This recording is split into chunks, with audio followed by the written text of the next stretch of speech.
Hello everyone, welcome to my channel.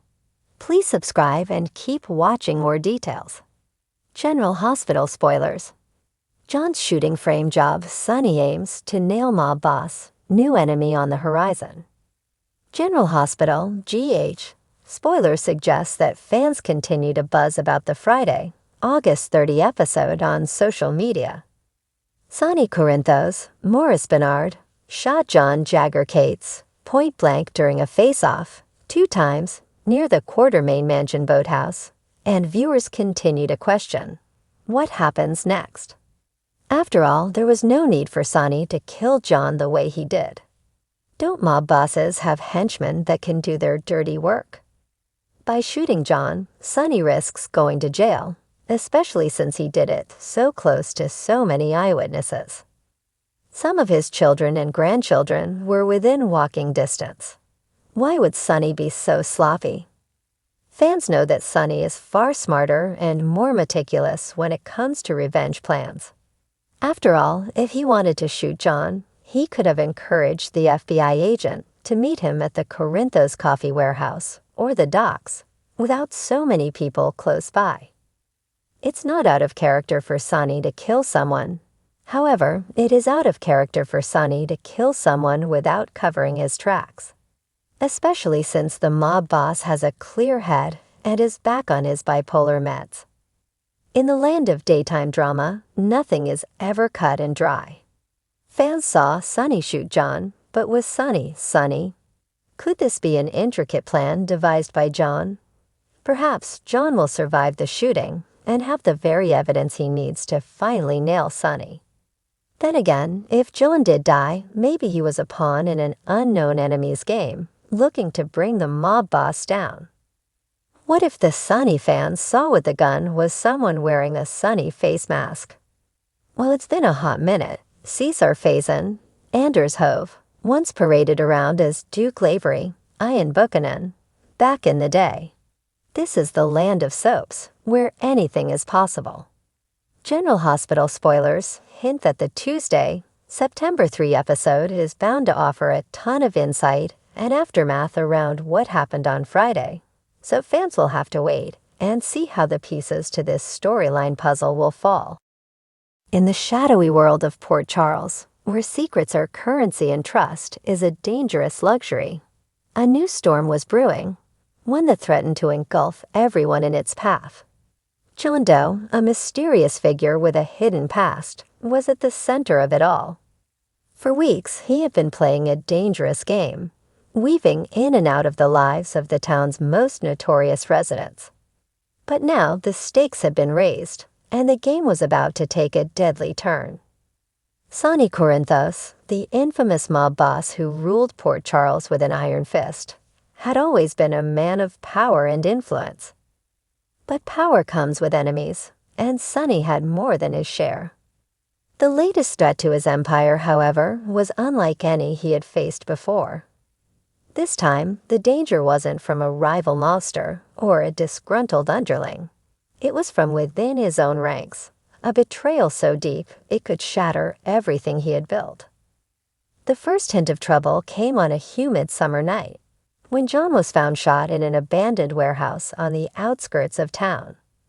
The scene was grim. Blood spattered across the cold concrete floor, the acrid scent of gunpowder lingering in the air. But what caught everyone's attention was the gun found lying beside him, a weapon that had Sonny's fingerprints all over it. For the residents of Port Charles, this discovery was a shockwave. The news spread like wildfire. Sonny Corinthos, the untouchable kingpin, had finally slipped up. For years, the police had been trying to pin something on him, but he was always one step ahead. Now it seemed like they had finally caught him red-handed. The evidence was damning, too perfect to be dismissed. But those who knew Sonny knew better. This wasn't his style. Sonny was careful, methodical. He didn't leave loose ends, and he certainly didn't leave his fingerprints on a murder weapon. Yet there it was, the undeniable proof that Sonny had pulled the trigger. Or so it seemed. As the investigation unfolded, Detective Dante Falconeri found himself torn. As Sonny's son, he had a complicated relationship with his father, but he also had a duty to uphold the law. He couldn't ignore the evidence, but he also couldn't shake the feeling that something was off. There was no motive, no reason for Sonny to have targeted John. And then there was the timing. Sonny had been at the Metro Court during the time of the shooting, surrounded by people who could vouch for him. The deeper Dante dug, the murkier the case became. Witnesses began to emerge, claiming they saw Sonny at the scene of the crime, but their stories were inconsistent, their accounts muddled. It was as if someone had orchestrated the perfect setup, laying a trail that would lead straight to Sonny, but leaving just enough doubt to keep things interesting. Meanwhile, Sonny was doing his own digging. He knew he was being framed, but the question was, by whom? He had his share of enemies, but none that had the resources or the nerve to pull off something this elaborate. That was until he started hearing whispers of a new player in town, someone who had been quietly moving pieces behind the scenes, setting the stage for a grand takedown. This new enemy was a ghost, a phantom that moved in the shadows, leaving no trace of their true identity. But there were clues, small pieces of a larger puzzle that Sonny was determined to solve. He wasn't going to sit back and let someone take him down without a fight. If someone wanted to challenge him, they were going to have to do it face to face. But as Sonny and Dante delved deeper into the mystery, they began to realize that this was more than just a simple frame job. There was a bigger game being played, one that involved not just Sonny, but the entire city of Port Charles. Alliances were shifting, old friends were becoming new enemies, and the lines between right and wrong were becoming increasingly blurred. In the midst of all this chaos, John's condition took a turn for the worse.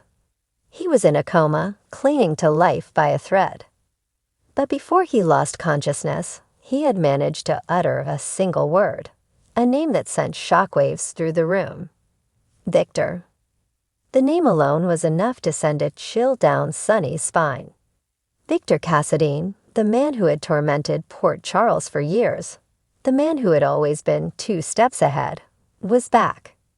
Victor's return changed everything. He was the mastermind, the one pulling the strings. It was all starting to make sense now. The elaborate setup, the carefully planted evidence, the whispers in the dark. Victor was playing a long game, one that would end with Sonny's empire in ruins and his enemies closing in from all sides. But Victor had underestimated Sonny. He wasn't just a mob boss, he was a survivor. He had faced down worse threats before and come out on top. This time would be no different. Sonny knew he had to act fast, though. The longer he waited, the more time Victor had to tighten the noose around his neck. With Dante by his side, Sonny began to put his own plan into motion. He started by gathering his most trusted allies, those who had stood by him through thick and thin. Together, they began to unravel Victor's web of lies, piece by piece. It was a race against time, with every move they made bringing them closer to the truth, but also closer to danger. The tension in Port Charles was palpable as the city held its breath, waiting for the final showdown. Would Sonny be able to clear his name, or would Victor succeed in his quest to destroy him once and for all? The answer lay in the balance, teetering on the edge as the players moved towards their inevitable confrontation. As the clock ticked down, one thing became clear. This was a battle that would change the landscape of Port Charles forever. Friends would become enemies, alliances would be shattered, and no one would emerge unscathed. And in the end, only one man would be left standing. But whether that man would be Sonny Corinthos or Victor Cassadine was a question that remained to be answered, a question that hung heavy in the air as the shadows closed in, and the final act of this deadly game began to play out.